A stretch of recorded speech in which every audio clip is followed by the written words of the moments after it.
जय गुरुजी, शुक्राना गुरुजी, अनंतम अनंतम शुक्राना गुरुजी। गुरुजी महाराज जी के श्री चरणों में कोटि कोटि प्रणाम और गुरुजी की प्यारी सभी संगत को जय गुरुजी। संगत जी, हम सभी बहुत खुशकिस्मत हैं कि आज गुरुजी ने हम सबको एक और दिव्य सत्संग सुनने, समझने और उसे महसूस करने का अवसर दिया है।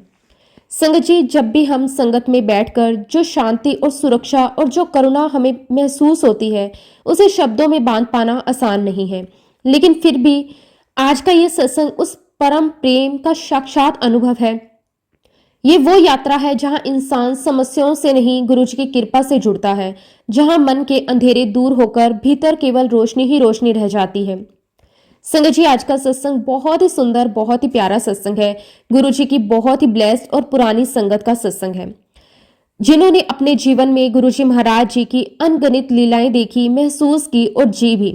जिनकी ये यात्रा हमें फिर से याद दिलाती है कि गुरुजी अपने बच्चों को उनके जीवन के सबसे मुश्किल मोड़ पर समय अपने दरबार बुलाकर संभाल लेते हैं। तो संगत जी, मैं आप सबसे रिक्वेस्ट करती हूँ कि पूरे श्रद्धा भाव के साथ आज का ये सत्संग सुने, क्योंकि गुरुजी कहते हैं सत्संग करने वाले और सत्संग सुनने वाले दोनों को ही मेरा आशीर्वाद मिलता है। तो चलिए संगत जी, आज का सत्संग शुरू करते हैं। जय गुरुजी, शुक्राना गुरुजी, अनंतम अनंतम शुक्राना गुरुजी। संगत जी, सबसे पहले तो मैं पूर्ण श्रद्धा के साथ गुरुजी महाराज जी के श्री चरणों में कोटि कोटि नमस्कार करती हूँ। उनका अनंतम अनंतम बार शुक्राना करती हूँ कि उन्होंने मुझे इस योग्य समझा कि मैं इतने पवित्र अनुभवों को आप सभी के बीच बांट सकूं। प्यारी साथ संगत जी, आप सभी को भी मेरा हार्दिक नमस्कार। जय गुरुजी।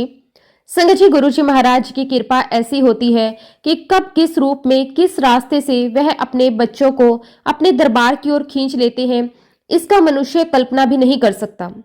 हम तो बस यही समझते हैं कि हमारे जीवन के दुख, चिंताएं या परेशानियां हमें दरबार तक लेकर जाती है, पर वास्तव में बुलावा तो हमेशा गुरुजी की ओर से ही आता है।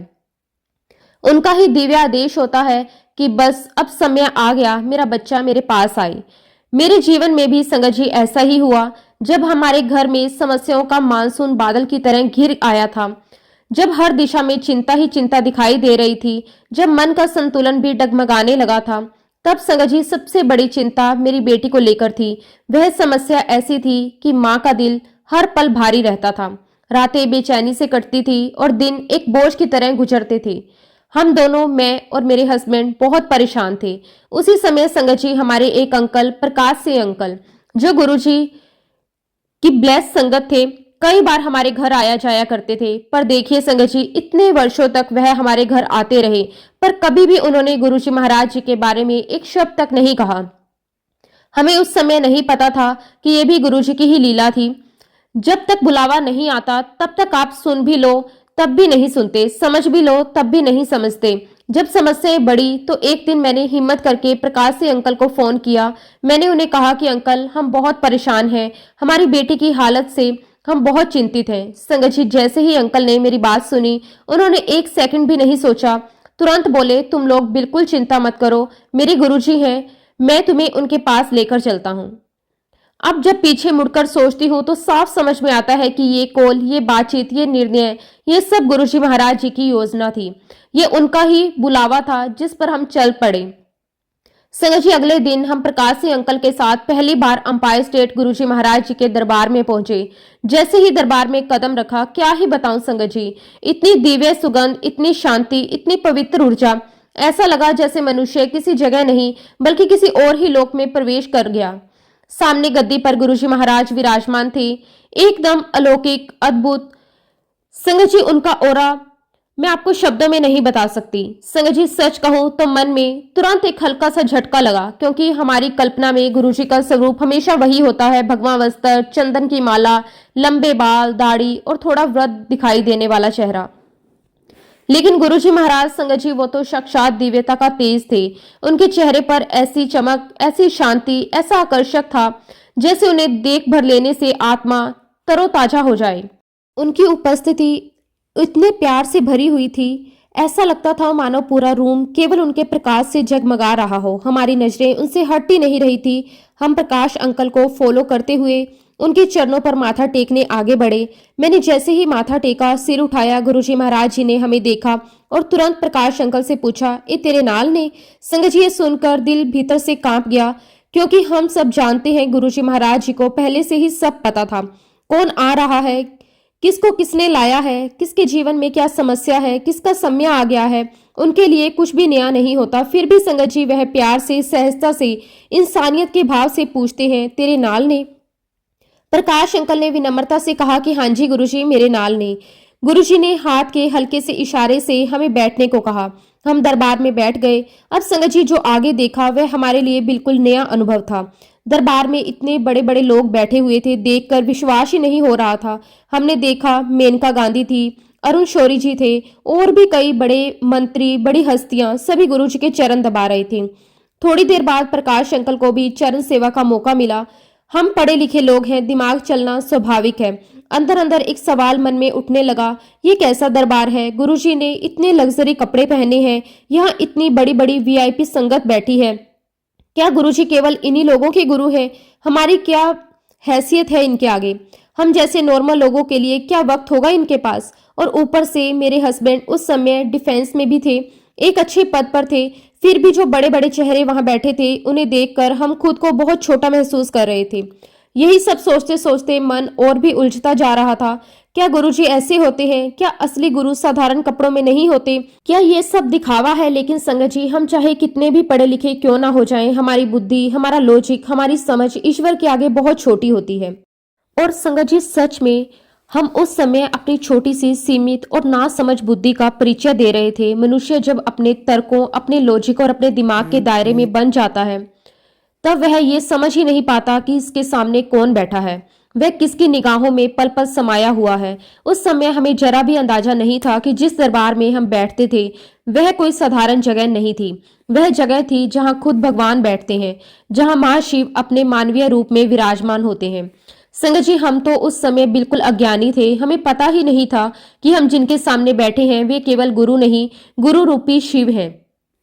हमें यह भी नहीं पता था कि जिनके चरणों में हम बैठे हैं उन्होंने ही हमें बुलाया है, उन्होंने ही हमारी समस्या को सुना है, उन्होंने ही हमारी मांग को स्वीकार किया है और उन्होंने ही हमारी यात्रा का दिशा निर्देशन शुरू कर दिया है।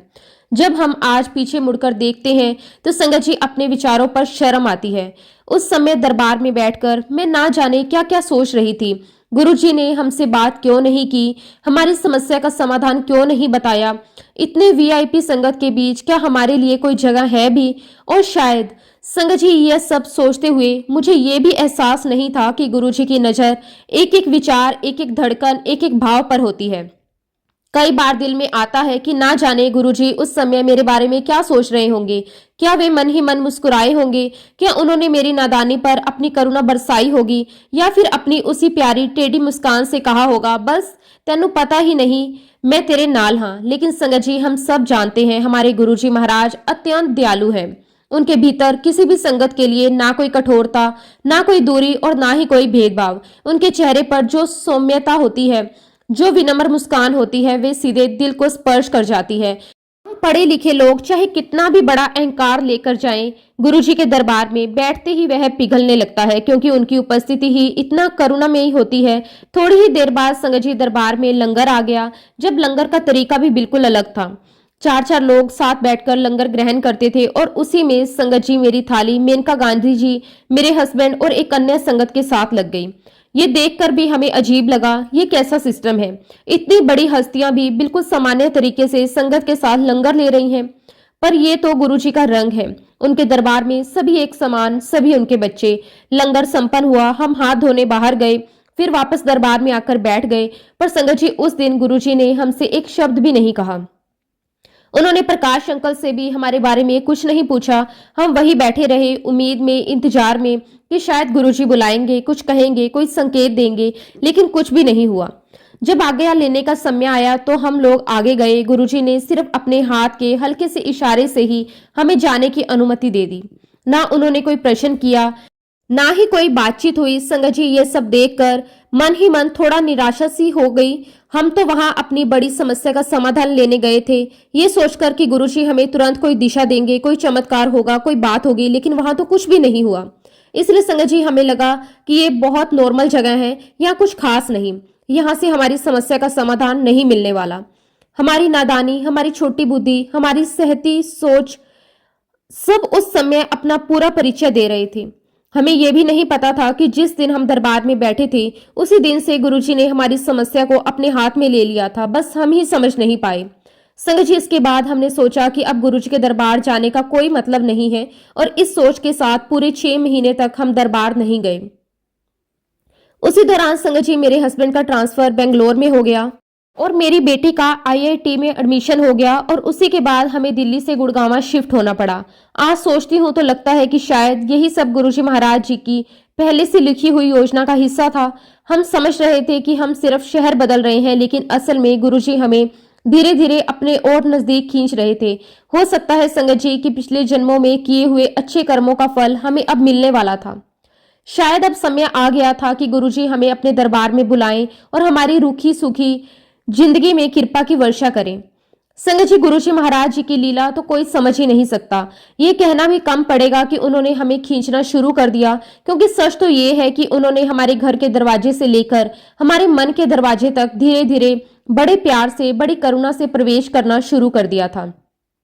हम तो बस साधारण इंसान थे, पर उनका बुलावा असाधारण था।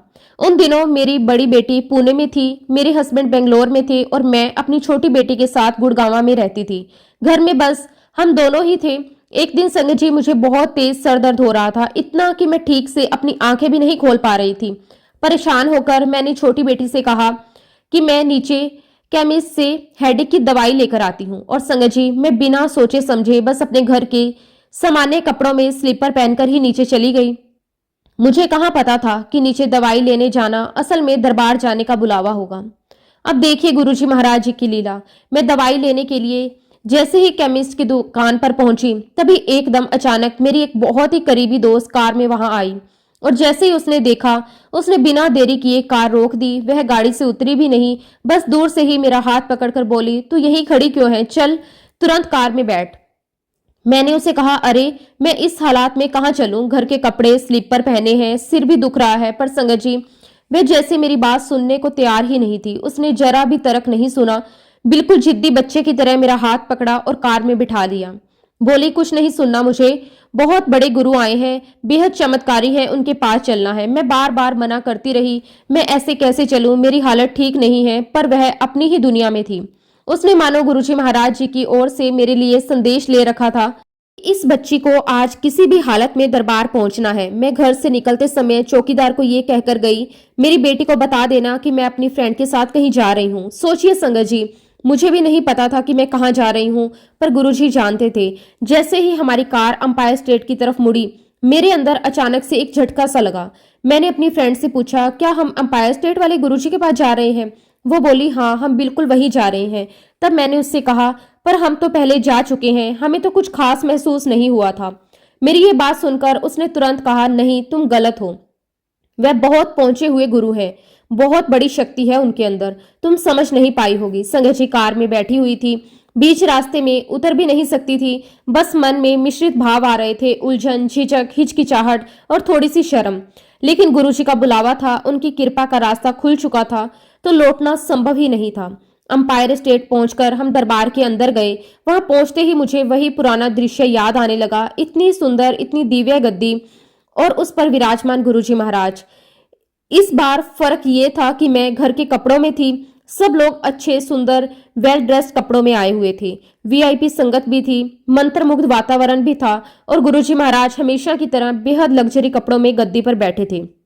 और मैं संगत जी, मैं अपने साधारण कपड़ों और स्लीपर में वहां बैठी थी। अंदर ही अंदर बहुत शर्म आ रही थी। ऐसा लग रहा था कि आज तो मैं बिल्कुल गलत समय पर गलत तरीके से आ गई हूँ। लेकिन जैसे ही गुरबानी शब्द की धुन कानों में पड़ी, मन शांत होने लगा, सिर दर्द भी धीरे धीरे कम होने लगा और मन में एक अनजाना सा सुकून आने लगा।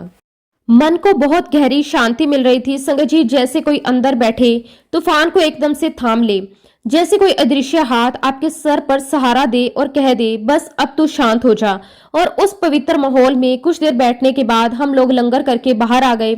लंगर की वही सादगी, वह प्रेम, वह सुगंध संगत जी दिल को ऐसा छूती है कि शब्दों में बयान नहीं हो सकता।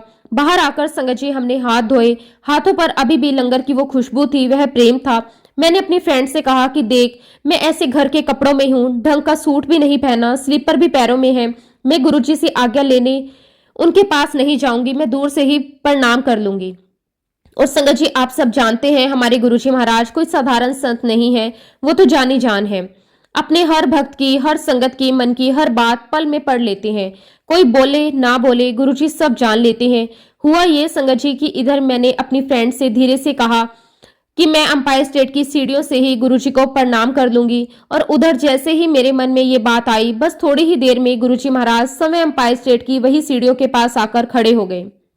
संगत जी, उस पल मेरे रोंगटे खड़े हो गए। मैं हैरान भी थी, भावुक भी थी, और मन भीतर कहीं कांप भी रहा था कि ये कैसे हो गया। कौन सुन रहा था, किसने मुझे देखा था, लेकिन वही बात जिसके आगे सब झुकते हैं, वो तो हमारे मन की धड़कन भी सुन लेते हैं। वहां सिंगला अंकल खड़े थे जो संगत को गाइड कर रहे थे कि आप लोग गुरुजी को यही सीढ़ियों पर माथा टेक लो। संगत जी, ये मेरे लिए कोई साधारण घटना नहीं थी। ये पहली बार था जब मुझे लगा कि गुरुजी महाराज सच में शक्ति स्वरूप है।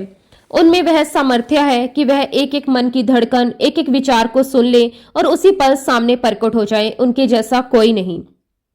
हमने गुरुजी को माथा टेका, घर लौट आए, लेकिन मन में एक अजीब सी हलचल थी।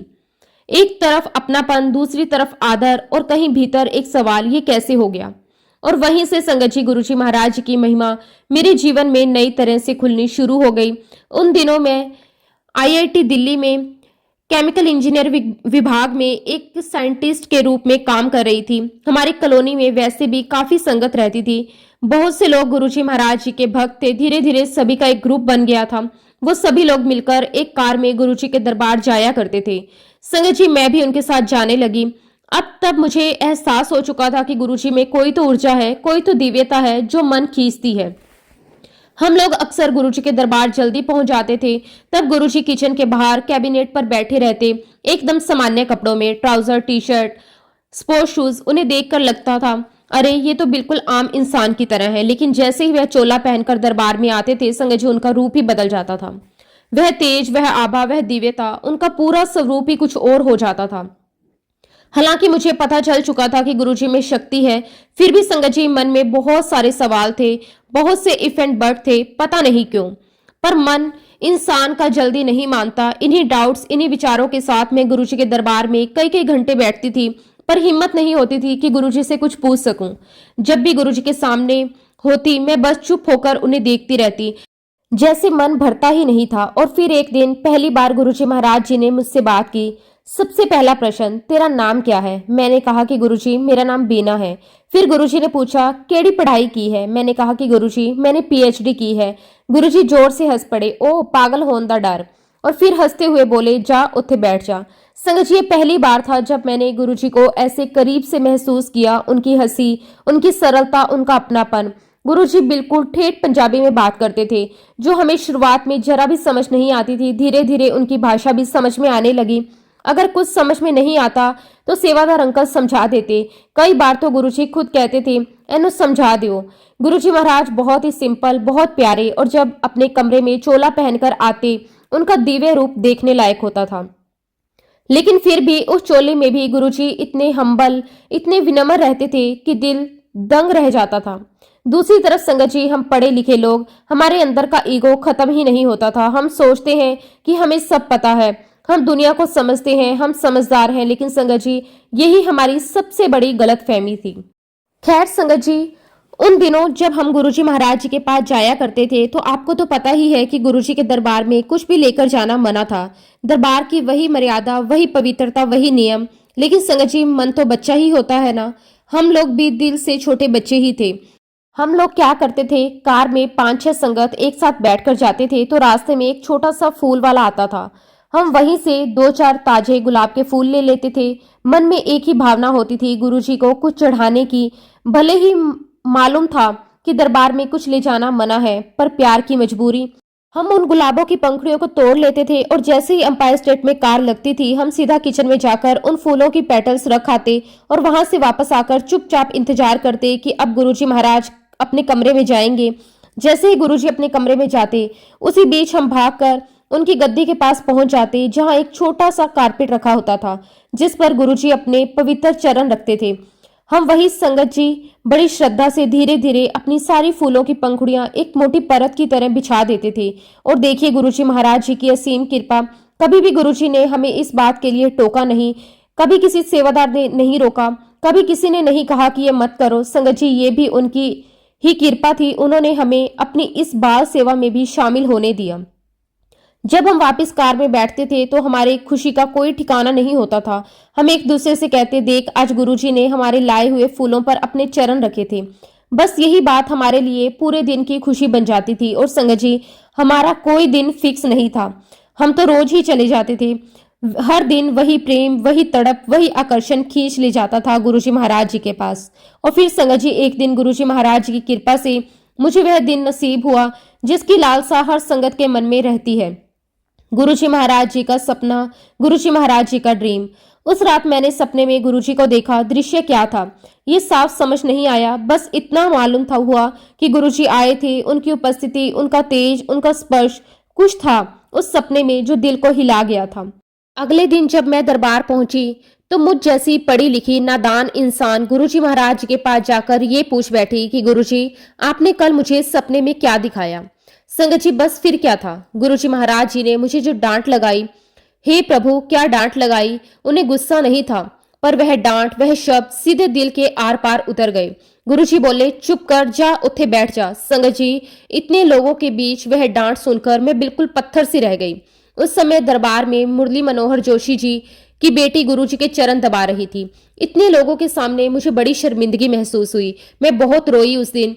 आज्ञा लेकर भले ही घर आ गई, लेकिन घर पहुंचते ही संगत जी एक पढ़ी लिखी पीएचडी की हुई आईआईटी की साइंटिस्ट वैसे रो रही थी जैसे कोई छोटा बच्चा फूट फूट कर रोता है। बहुत बुरा लगा था, बहुत अपमानित महसूस किया था और मन में ना जाने क्या क्या गुरुजी से बोल दिया। गुरुजी आज के बाद मैं आपके दरबार नहीं आऊंगी। ये क्या तरीका है बात करने का, सबके सामने डांटने का क्या मतलब था। संगत जी मन में बहुत कुछ कहा, बहुत रोई, बहुत शिकायतें की। इतने आंसू बहाने के बाद मैंने जैसे ही अपनी आंखें खोली, संगत जी मेरे कमरे में गुरुजी खड़े थे। जी हाँ, गुरुजी मेरे कमरे में मेरे सामने। मैं डर गई, कांप गई, हिल गई कि ये कैसे संभव है, गुरुजी यहाँ कैसे। और गुरुजी महाराज मुझे बड़े प्यार से देखने लगे, एक हल्की सी मुस्कान के साथ, वह मुस्कान जो हर भय, हर क्रोध, हर भ्रम को पल भर में पिघला दे। जन्म से ही कभी ऐसा अनुभव नहीं किया था संगत जी। घबराकर मैंने तुरंत सिंगला अंकल को फोन किया। अंकल गुरुजी अभी थोड़ी देर के लिए कहीं गए थे क्या? अंकल बोले, नहीं बेटा, गुरुजी तो कब से यहीं बैठे हुए हैं।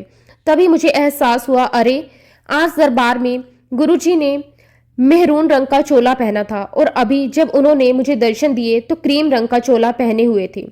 तब संगत जी मुझे पहली बार महसूस हुआ कि गुरुजी महाराज सर्वशक्तिमान हैं, असीम, अनंत और हर जगह उपस्थित हैं। वो कहीं पर भी अपना रूप बदलकर आ सकते हैं। वो कहीं भी, किसी भी पल, किसी भी स्थिति में हमें अपने दिव्य दर्शन दे सकते हैं। कभी कमरे की खामोशी में, कभी सड़क पर चलते हुए, कभी भीड़ में खोए हुए, तो कभी अकेले बैठे हुए। गुरुजी महाराज जी की लीला अपार है। और संगत जी सच कहूं तो गुरुजी महाराज जी की यही लीला थी, यही अपार कृपा थी जो उन्होंने मेरे जैसे नादान, अज्ञान और अपनी ही समझ पर घमंड करने वाली संगत पर बरसाई। संगत जी गुरुजी जानते थे कि ये उनकी बच्ची जरा जिद्दी है, अकड़ू है, थोड़ा सा अपने दिमाग पर बहुत भरोसा करती है। उन्हें लगा होगा कि अगर मैं इसे अपने साक्षात दर्शन नहीं दूंगा तो ये नादान तो मुझे कभी मानेगी ही नहीं। इसे ये एहसास ही नहीं होगा कि मैं इसके जीवन में इसे अपने से जोड़ने के लिए आया हूँ। संगत जी जब गुरुजी ने मुझे दर्शन दिए और मैं रो रो कर थक गई, मैंने अपने भीगे हुए आंसू पोंछे और जैसे ही मन में थोड़ा सा सुकून आया, मेरे दिल में एक मिठास भरने लगी। अंदर से लगता था कि गुरुजी महाराज सच में मेरे पास आए थे। मैं मन ही मन खुश भी थी, भयभीत भी थी और भाव विभोर भी थी। खैर संगत जी जो कुछ भी हुआ वह गुरुजी महाराज जी की ही रची हुई अद्भुत लीला थी। उनके चरणों में जो प्रेम है वह हम जैसे छोटों की समझ से सदियों आगे है। अगले ही दिन जब मैं गुरुजी महाराज जी के दरबार में गई, मैंने जैसे ही गुरुजी के दर्शन किए, संगत जी आप मानोगे नहीं, गुरुजी मुझे देखकर मुस्कुरा रहे थे। उनकी मुस्कान में एक खास तरह का स्नेह था, जैसे कह रहे हो, देख लिया मेरी बच्ची, मैं तेरे साथ ही हूँ। मैंने भी गुरुजी को देखकर मुस्कुराया, पर दिल के भीतर प्रश्नों का सैलाब था। मन ही मन पूछ रही थी, गुरुजी महाराज आप कल आए थे ना, आपने मुझे दर्शन दिए थे ना। परंतु संगत जी मुझ में हिम्मत नहीं थी उनसे ये सीधे पूछने की, कहीं गुरुजी फिर से डांट ना दें, कहीं मैं फिर वही गलती ना कर बैठूं। मैं चुपचाप दरबार में बैठ गई और फिर संगत जी मन ही मन मैंने गुरुजी महाराज जी से बहुत बहुत क्षमा मांगी। मैंने कहा कि गुरुजी महाराज मुझे माफ कर दीजिए, मैंने क्या क्या नहीं कह दिया आपके लिए। मैं नादान थी, मैं अज्ञानी थी, मुझे क्षमा कर दो गुरुजी महाराज, मुझे क्षमा कर दो। और संगत जी वह दिन का दिन था और आज का दिन है। मैंने कभी पीछे मुड़कर नहीं देखा। गुरुजी महाराज जी ने मुझे कई कई बार अपने चरण दबाने की सेवा दी। कितनी बड़ी कृपा है ये संगत जी, कल्पना भी नहीं कर सकती। जब भी हम चरण दबाकर अपने घर आते ना, हमारे हाथों से गुलाबों के फूलों की अद्भुत खुशबू आती थी। दो दो दिन, तीन तीन दिन तक वह दिव्य खुशबू नहीं जाती थी। घर जाकर मैं अपनी बेटी को अपने हाथों की खुशबू सुंघाती और संगत जी उसमें वाक्य में ही एक बहुत ही प्यारी और दिव्य गुलाब जैसी सुगंध आती थी, जो धरती की कोई खुशबू नहीं हो सकती। उसके बाद तो संगत जी जब भी हम गुरुजी के दरबार से घर आते, मेरी कार में हमेशा गुरुजी की खुशबू रहती थी। थोड़ी देर रहती फिर गायब हो जाती। मुझे हमेशा लगता था कि गुरुजी महाराज ये मेक श्योर करते थे कि जो भी संगत उनके दरबार आई है उन्हें उनकी सेफ्टी के साथ गुरुजी खुद घर पर छोड़कर आते थे। संगत जी हम दरबार में जाया करते थे, बैठते थे, गुरुजी के दर्शन करते थे, शब्द सुनते थे, मन शांत हो जाता था। हालांकि संगत जी मैं आज भी नहीं कह सकती कि मैंने पूरा सरेंडर कर दिया है, वह बहुत बड़ा शब्द है, पर इतना जरूर कहूंगी कि उस दिन के बाद से मन में ना कोई अगर मगर रहे, ना कोई शंका और ना ही कोई डाउट। मैं बस गुरुजी को निहारती रहती थी। उनकी मुस्कान, उनका चोला, उनकी सुगंध, उनका तेज, सब कुछ मुझे भीतर तक छू जाता था। संगत जी दरबार में बिठाकर गुरुजी महाराज जी ने हमारे शरीर की कितनी ही बीमारियां काटी हैं, हमारे जीवन की कितनी ही परेशानियां दूर की हैं, कितने ही तरीकों से गुरुजी ने हमें ब्लेस किया है, मैं गिन भी नहीं सकती। और संगत जी आप सब जानते हो गुरुजी के दरबार में संगत अपनी अपनी उम्मीदें लेकर आती है। कोई बेटा मांगने आता है, कोई नौकरी, कोई स्वास्थ्य, कोई व्यापार, कोई घर, कोई शादी और कोई शांति। हर कोई अपने दुख के लिए आता है, अपनी इच्छाएं लेकर आता है। पर गुरुजी महाराज अक्सर शब्द में कहते थे, मैं तो तुम्हें देने के लिए बैठा हूं, पर तुम मांगना ही नहीं जानते। तुम जो मांग रहे हो वह बहुत छोटी चीज है और जो मैं देना चाहता हूं वह बहुत विशाल, तुम सोच भी नहीं सकते। लेकिन संगत जी हम इंसान हैं, जब कोई समस्या बहुत बड़ी आती है, दिल को हिला देती है, मन को तोड़ देती है, तो हम फिर वही छोटी छोटी चीजें मांगना शुरू कर देते हैं। संगत जी गुरुजी महाराज जी ने मुझे कई बार ड्रीम दर्शन दिए, आज भी आते हैं, इतने स्पष्ट, इतने दिव्य कि लगता है जैसे साक्षात मेरे सामने खड़े हों।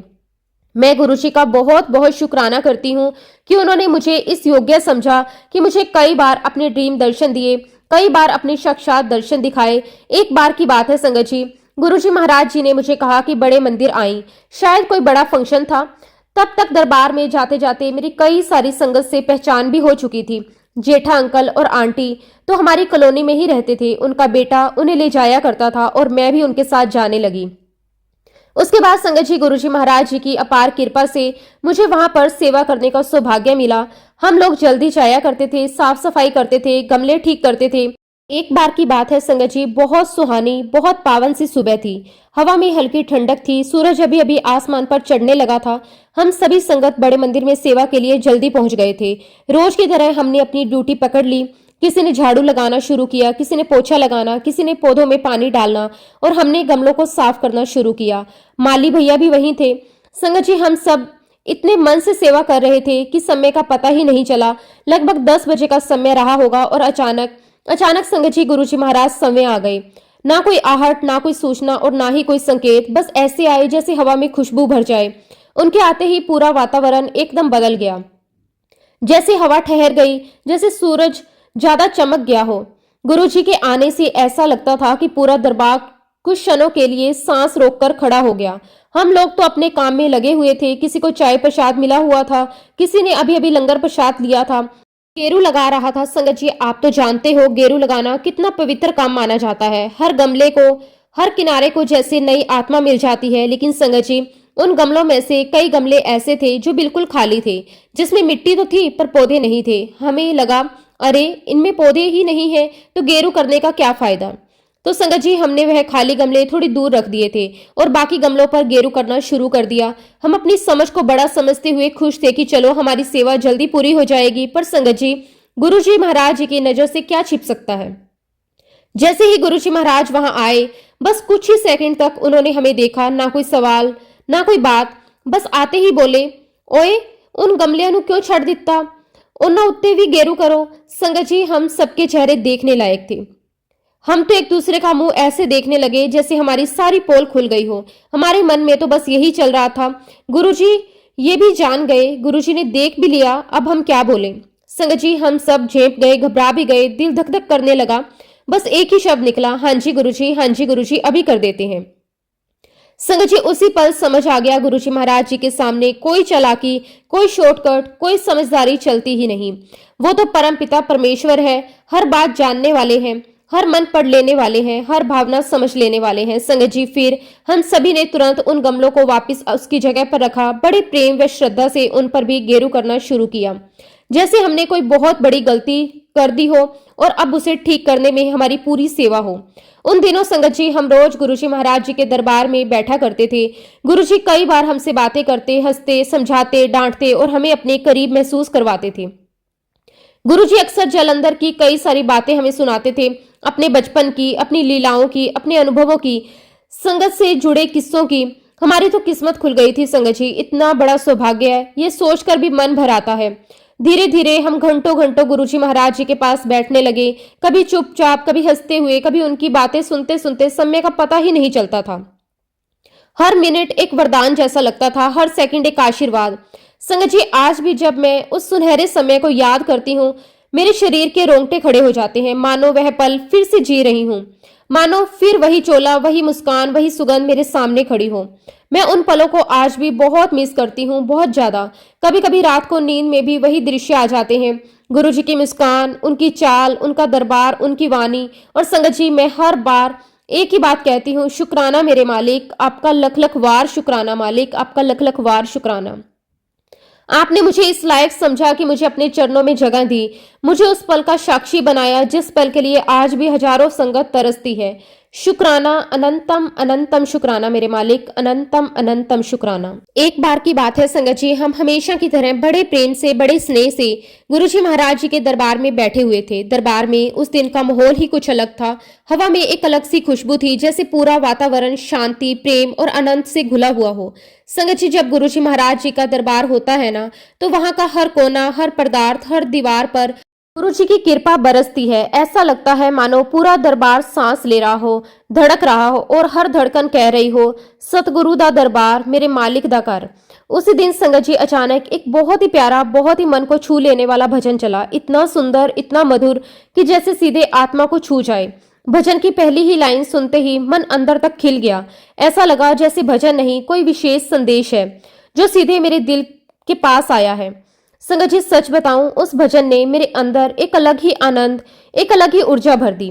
मन कर रहा था कि उठकर नाचूं, झूमूं, पूरी तरह उस भक्ति में डूब जाऊं। लेकिन फिर वही सोच कि दरबार में बैठे हैं, चुपचाप बैठना चाहिए, पर मन की तो बातें गुरुजी से छिपती कहाँ है।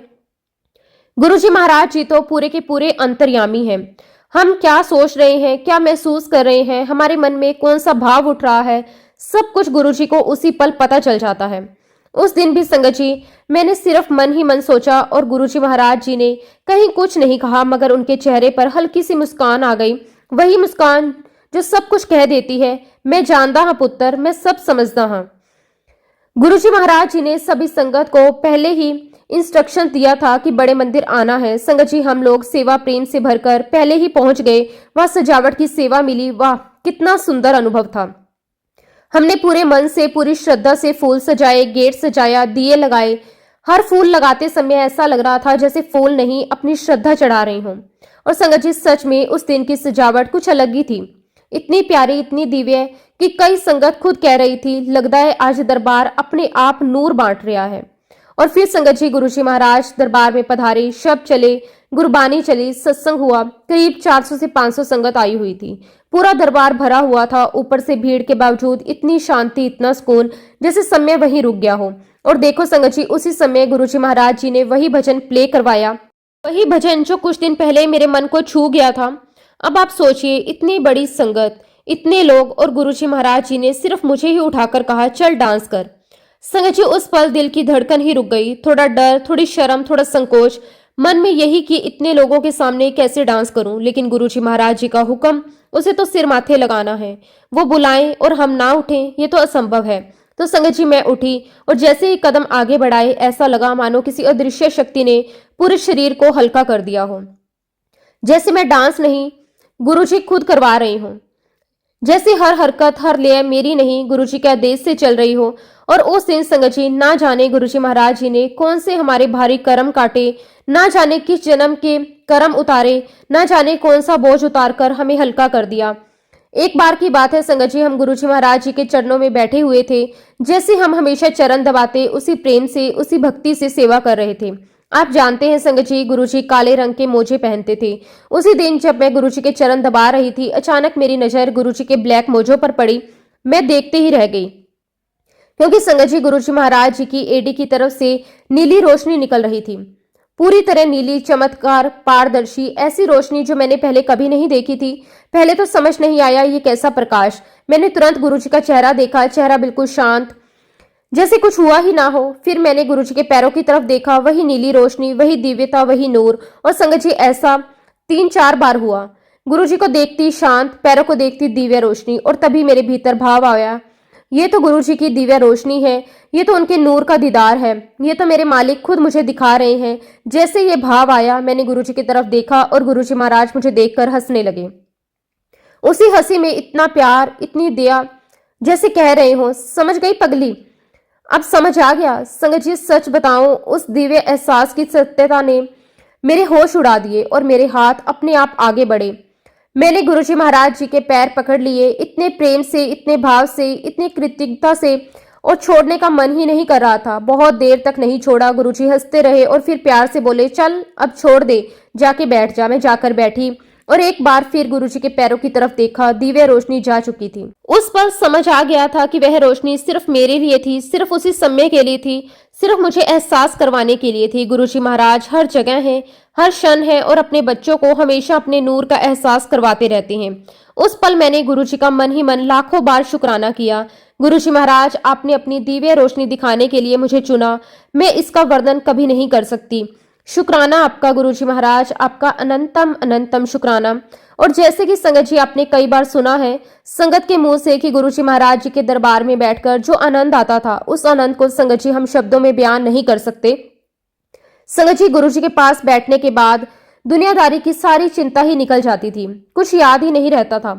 मन करता था बस घंटों यहीं बैठे रहें, गुरुजी के चरण दबाते रहें। और जब भी आज्ञा लेने की बारी आती संगत जी, तो बस यही मन करता था कि बस गुरुजी हमें जाने के लिए ना बोले, हम यहीं बैठे रहें। और संगत जी अक्सर मैं क्या करती थी कि गुरुजी के दरबार में सीढ़ियों के पास में एक पिलर था। संगत जी अक्सर आज्ञा लेने के टाइम पर मैं उस पिलर के पीछे छिप जाती, ये सोचकर कि गुरुजी महाराज अब मुझे देखेंगे नहीं तो मुझे आज्ञा भी नहीं देंगे। संगत जी आप बिलीव नहीं करोगे, गुरुजी महाराज अक्सर मुझे झुककर उस पिलर की तरफ देखकर कहते, चल डॉक्टर, नहीं तेरा टाइम हो गया, हुन तू कर जा। संगत जी जब गुरुजी ऐसा बोलते तो मेरी हालत तो ऐसी हो जाती कि जैसे हम बचपन में छुपन छुपाई खेलते और कोई हमें ढूंढ लेता तो हमें बड़ा अफसोस होता था कि हम कैसे पकड़े गए। ठीक संगत जी मुझे ऐसा ही फील हुआ।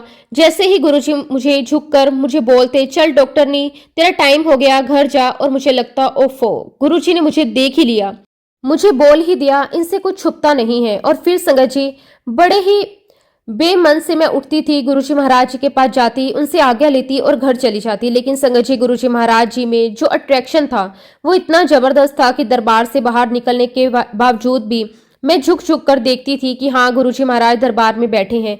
मन तो बड़ा करता था कि वापस चली जाऊं, लेकिन फिर वही बात संगत जी की गुरुजी महाराज जी की डांट, उनकी डांट से बहुत डर लगता था। और देखिए संगत जी गुरुजी महाराज जी ने इतना ब्लेस किया था, मेरे घर का पूरा काम संगत जी शाम तक 5:30 बजे तक पूरा फिनिश हो जाता था। मैं फटाफट रेडी होकर गुरुजी के दरबार पहुंच जाती।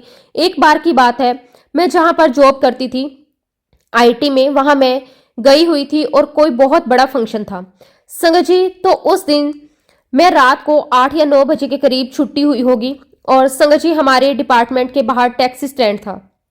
मैं बिल्कुल निश्चिंत थी कि कोई बात नहीं, अगर लेट भी हो जाऊंगी तो टैक्सी करके घर चली जाऊंगी। लेकिन संगत जी जैसे ही फंक्शन खत्म हुआ मैं बाहर गई, देखा एक भी टैक्सी नहीं। बहुत देर इंतजार किया, कोई टैक्सी नहीं थी। अब तो संगत जी गुजरते समय के साथ साथ मेरे अंदर घबराहट हो रही थी कि मैं कैसे घर जाऊंगी, कितनी रात हो गई है। मैं लगातार गुरुजी महाराज जी का नाम लेती रही, गुरुजी अब मैं घर कैसे जाऊंगी। तभी संगत जी एक टैक्सी वाला वहां आया। उस ड्राइवर ने मुझे आकर कहा कि मैडम आपको कहाँ जाना है। संगत जी मैंने उसे अपनी कॉलोनी के आसपास का एरिया बताया। उसने मुझे कहा कि बैठ जाइए, मैं आपको छोड़ देता हूँ। हालांकि संगत जी मुझे बहुत डर लग रहा था, मैं बैठूं या ना बैठूं, क्योंकि संगत जी इतनी रात को एक अकेली लेडीज का जाना बिल्कुल सेफ नहीं है। लेकिन मैं क्या करती, मेरी मजबूरी थी। मैंने गुरुजी का नाम लिया और टैक्सी में जाकर बैठ गई। गुरुजी रक्षा करो, गुरुजी सेफली घर पहुंचा दो। और उस पूरे रास्ते संगत जी मैंने उस ड्राइवर से कोई बात नहीं की, क्योंकि संगत जी मेरा पूरा ध्यान गुरुजी से अरदास करने में लगा हुआ था। गुरुजी महाराज मुझे बस सेफली पहुंचा दो। और थोड़ी देर के बाद जब संगत जी वह टैक्सी मेरे घर के बिल्डिंग के नीचे खड़ी हुई, मैं गुरुजी का नाम लेकर फटाफट टैक्सी से उतरी। उसके जो पैसे बने थे वो पैसे दिए और सीधे संगत जी अपनी बिल्डिंग की लिफ्ट में जाकर खड़ी हो गई। तब मुझे स्ट्राइक हुआ कि मैंने तो उसे एड्रेस बताया ही नहीं था, तो सीधा उसने मेरी बिल्डिंग के नीचे लाकर कैसे छोड़ दिया। तब संगत जी मुझे इस बात का एहसास हुआ कि गुरुजी महाराज ही थे, ये उनकी ही लीला थी। संगत जी मैं बिल्कुल श्योर हो गई कि वह गुरुजी महाराज ही थे, जो रूप बदलकर मेरे पास आए थे, जिन्होंने मुझे बिल्कुल सेफली मेरे घर पहुंचा दिया था। शुक्राना मेरे मालिक, आपका अनंतम शुक्राना। संगत जी मैं आप सभी को यही कहूंगी कि गुरुजी महाराज जी पर भरोसा करें, हर पल उन्हें याद करें, हर बात गुरुजी महाराज जी से शेयर करें। संगत जी आपसे इस बात की भी रिक्वेस्ट करूंगी कि अपने बच्चों को भी गुरुजी महाराज जी की महिमा के बारे में बताएं। अपने बच्चों को गुरुजी महाराज जी का छोटा सा स्वरूप देकर रखें या कोई लौकिक स्वरूप पहनाएं। गुरुजी के मंत्र जाप की महिमा उन्हें समझाएं, गुरुजी के नाम जाप की महिमा समझाएं, उन्हें बताएं, उन्हें समझाएं कि हर जगह वह गुरुजी का नाम ले, ताकि गुरुजी महाराज जी के आशीर्वाद से, उनकी प्रेजेंस से वह बिल्कुल सेफली अपने घर पहुंचे। संगत जी गुरुजी महाराज अपनी संगत की हमेशा रक्षा करते हैं। गुरुजी महाराज जी ने तो मेरे जीवन में कई अनगिनत सत्संग किए हैं, जिनके बारे में अगर सुनाने बैठूं तो संगत जी समय बहुत कम पड़ जाएगा। मैं गुरुजी महाराज जी से अरदास करती हूँ कि गुरुजी आपका आशीर्वाद मुझ पर, मेरे परिवार पर, सभी संगत परिवार पर हमेशा बना रहे। गुरुजी महाराज जैसे आपने मेरी रक्षा की थी, वैसे ही मेरे मालिक आप अपनी हर संगत की, अपने हर बच्चे की रक्षा करें। सबको अपना आशीर्वाद देना, अपनी कृपा देना। इसी के साथ संगत जी मैं अपने सत्संग को विराम देती हूँ। जब भी गुरुजी महाराज जी का हुक्म होगा मैं आप सबके साथ अपना अगला शुक्राना सत्संग जरूर शेयर करूंगी। जय गुरुजी, शुक्राना गुरुजी, अनंतम अनंतम शुक्राना गुरुजी। ओम नमः शिवाय, शिवजी सदा सहाय। ओम नमः शिवाय, गुरुजी सदा सहाय। जय गुरुजी, शुक्राना गुरुजी, कोटि कोटि शुक्राना गुरुजी।